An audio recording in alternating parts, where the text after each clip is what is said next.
dear beloved, Boss Mike Cervera.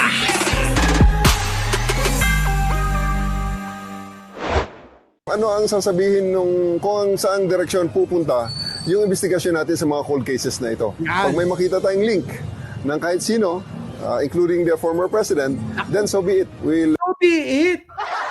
Kahit pa si Digunyo, kahit pa former president, so be it. Basta nakita natin, sangkot, dadalihin, dadagitin. Wala nang magagalit ng mga DDS ngayon. Dahil pati sa sarili nila, hiyang-hiya na sila. Ha, mga kababayan? Dahil sa kagawa ni Sara, yung mga DDS, yung mga Duterte diehard supporter noon, ngayon mga kababayan, umiba na ng linya ngayon. Ha, wala na. Nung nakita pa nila, alam nyo mga kadahilanan kung bakit nagkawalaan? Nung nakita nila na walang pumupunta sa EDSA. Nalaman nila sa sarili nila na nagmumukha na silang tanga. Nung nakita nila, ang mga ebidensya, nung pinakita, 405 out of 677, walang nakitang pangalan sa PSA. Doon na, mga kababayan, namulat ang mga dating tanga. Sa bagay ganon, meron talagang late and development ng mga utak nila. Di ba? Uta, wala. Mahina. Oo. Oh, kaya unawain nyo na lang yung iba nating mga kababayan na nahuli na nung maisip nilang sila pala'y tunay na naging tanga. General, pasok! Birahin mo. Ano sabi rito? Panoorin nyo, ha?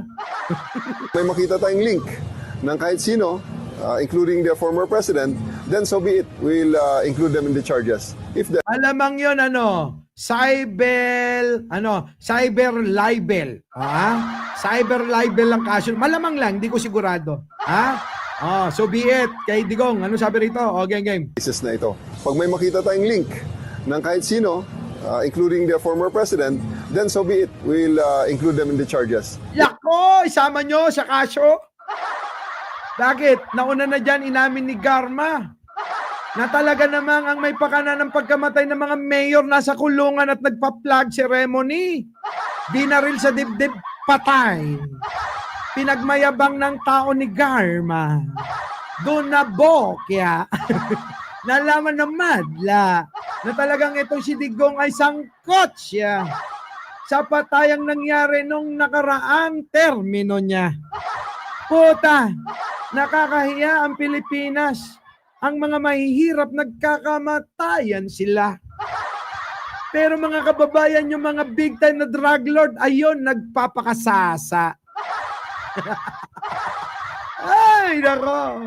Iya ka na. Yung binabanatan nyo, si Pangulong Bongbong, tahimik lang nandoon. Panay ang trabaho.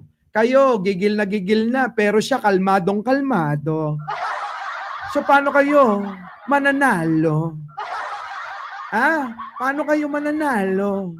Kahit na pagpulong-pulungin nyo pa yung mga bopols nyo, mga vlogger ko, no? Wala pa rin panalo. Kasi kahit sila mismo, hindi na maipagtanggol ang mga digunyo. Sarap. Diba? Paano pa may pagtatanggol ang mga Duterte, mga kababayan? Mismo nga mga Duterte hindi na maipagtanggol ang mga sarili nila. Sige, General Torre, pasok! If the evidence warrants. Magiging prioridad ng Philippine National Police Criminal Investigation and Detection Group o PNP-CIDG sa pagbubukas muli ng kanilang investigasyon ang malalaking kaso ng pagpatay na nabanggit sa pagdinig ng House Quadruple Committee sa isyu ng extrajudicial killings. Yan po, kaya po mag-iimbestiga. Tandaan nyo si Torre, walang kinikilala. Si Kibuloy na pastor, nagpapakilalang santo siya. Nung madiskubre, santo. Santo daw siya. Pero nung madiskubre, mga kababayan, nakapalibot sa kanya, mga santa ang mukha. Yung pala, iniisa-isa niya. Di po ba? Oh, ngayon si Torre may sasantoy niyan. Kahit ikaw pa digong na dating naging presidente, hindi ka sasantuhin ni Torre. Torre kaya yan. Di po ba? Si Torre. Si Torre kaya yan. Yan ho ang dahilan kaya mag-iimbestiga si Torre. Nako, lagot ka digong. Kabilang sa high-profile killings na ito ang pagkamatay ni Tanawan, Batangas Mayor Antonio Halili at Ayan na mga kababayan, eto. Yan ang iimbestigahan. Sabi ko sa inyo Ano sabi ko sa inyo mga kababayan? Ito, naging problema dito. Isang mabuti na mayor ng Tanawan, napakagaling na mayor ito sa Tanawan, mga kababayan. Nasaksihan ko yan at na-experience ko yan. Na-experience ko yan. Eto ngayon mga kababayan, nangyari sa kanya, bigla-bigla, binaril habang nagpa-flag ceremony. Habang umaawit ng lupang hinirang na hindi alam ni Digong ang pamagat. Sabi ni Digong, bayang magiliw. Diba? Ang pamagat ng ating pambansang awit, bayang magiliw, presidente may sabi niyan. Si Digong, mga kababayan. Pero sabi ko naman, lupang hinirang ang pamagat ng pambansang awit. Yun yung kanyang inaawit nung binaril sa dibdib. Opo. So gets nyo na. Ito po yung mayor at isa pa, yung nasa kulungan. Antonio Halili at Albuera Lady Mayor Rolando Espinosa. Ayon kay PNP CIDG Chief Police Brigadier General Nicolas Torre III, kapag nakakita sila ng ebidensya, handa silang magsampa ng reklamo kahit pa kay dating Pangulong Rodrigo Duterte. Nako, Digong, yari ka na. Oo, Torre! Lalay nga ma. Lalay nga, telewam. Galo mo tangad na. Tapos iparaparang guyod mo. Iparaparang guyod mo ni Digong. Galo mo, Jay, kuha na, tangad na. Sige, talay. Titingnan anya ng PNP CIDG kung ano pa ang kakailanganing ebidensya para tumayo ang posibleng ihahaing reklamo. Sa tanong kung ano ang maaaring ikaso, sagot ni Torre, Well, extrajudicial killings, that will be murders. No? Yeah! Buti na lang si Torre nandyan. Palakpakan naman, Di ba? Buti pa si Torre alam niyang murders yun. Murder. Ang kaso ng pagpatay ng mga tao na yon. Torre, baka naman pwede naman bigyan na rin ng hustisya. Oo, tumulong ka na. Yung mga namatay noong mga kababayan nating mga mahihirap talaga na hindi makakuha man lang ng abogado nila. Di ba? Story yan. Digong, story, Kaya mo yan? Huwag mo sabihing magkamukha kayo. Pero sa totoo lang, aaminin ko, malayong mas gwapo sa'yo to. Di ba? Yun lang naman ibabanat ng mga bata mo. Siyempre, sasabihin ni Banat May, kamukha mo. Malayo, Oo, malayo. 10 paligo ang lamang neto. Ito na. Sige, ito na. Pasok. So, ang mga enablers nun, there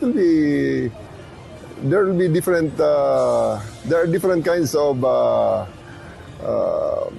principal accused. May mga direct participation, by inducement, or Siyempre, iba-iba naman ang kaso niyan. Pero ang mastermind, ang mastermind, tali mo yung leg, sabay mo yung kamay, tapos, parang guyod mo. Tali mo sa kotse mo, tapos dalhin mo sa presinto. Di ba? Ganun nung araw sa mga pelikula, no? Ang gagawin nila mga kababayan, tatali yung kamay, yung paa, tapos hihilahin ng kabayo, di ba? Habang tumatakbo yung kabayo, hila-hila, hila-hila yung kriminal. Ay nako, di ba? Buti pa talaga si presidente ko. Oo. Di ba? Ang presidente natin, bait kasi. Sabi nga dito, Ngiti ka lang, pero deep inside, sagad ka na sa kalungkutan. Pero alam mo bang tama yung ginagawa mo? Sa bawat ngiti na pinapakita mo sa bawat tao, alam mo man sa sarili mong hindi ka masaya, at least, nakapagpasaya ka ng iba, kahit sa simpleng ngiti man lang. Correct! Di ba? Ganyan si Pangulo, mga kababayan. Tinitiis niya ang bawat batikos ng mga tanga. Si Pangulong Bongbong ngingiti-ngiti lang pero sa totoo lang nalulungkot siya. Sino ba namang hindi malulungkot? Ginawa mo ng lahat. Maibigay lang sa mga Pilipino na iyong nasasakupan. Ang lahat, ito paganti ng mga Duterte. Diba? Nalulungkot, mga kababayan. Anyways, ganun talaga buhay, Mr. President. Hayaan mo na sila. Hayaan mo na. Dito na lang tayo. Oo. Nasaan na yun? Hoy, Tore, nasaan ka na? Samantala ayon naman sa dating Chief Presidential Legal Counsel na si Attorney Salvador Panelo, hinihingi ng nakaraang Administrasyong Duterte sa mga detractor na magsasampa ng kaso laban sa mga lumabag sa batas. Kung mayroon anyang ebidensya ay dapat gawin nila. Pero ang problema umano ay kapag kulang ang ebidensya ay magre-resulta ito sa black propaganda na Bakit mo inuunahan? Inuunahan minamindset yung mga tanga. Itong si Machong Panelo, mga kababayan, yung pahayag niya, ito'y pahayag ng pagmamanipula ng isip. Oo, at minamindset yung isip nyo na ang mangyayari dito sa investigasyon, mga kababayan, ay gagawin na investigasyon ng loko-loko. Hindi Panelo, tama na yung mga style na ganyan. Yung mga style na ganyan, gas-gas na yan. Tama na. Oo, tama na. Matatanda na kayo. Yayain mo na lang si Digunyo. Tama na. Tigil nyo na yan. Diyos ko, kung ako sa inyo, maglingkod na lang kayo sa simbahan. Ang problema, si Digunyo, baka murahin niya yung mga santo doon. Kaya wag na lang. Doon na lang kayo sa KOGC. Pumalit kayo kay Kibuloy. Oo.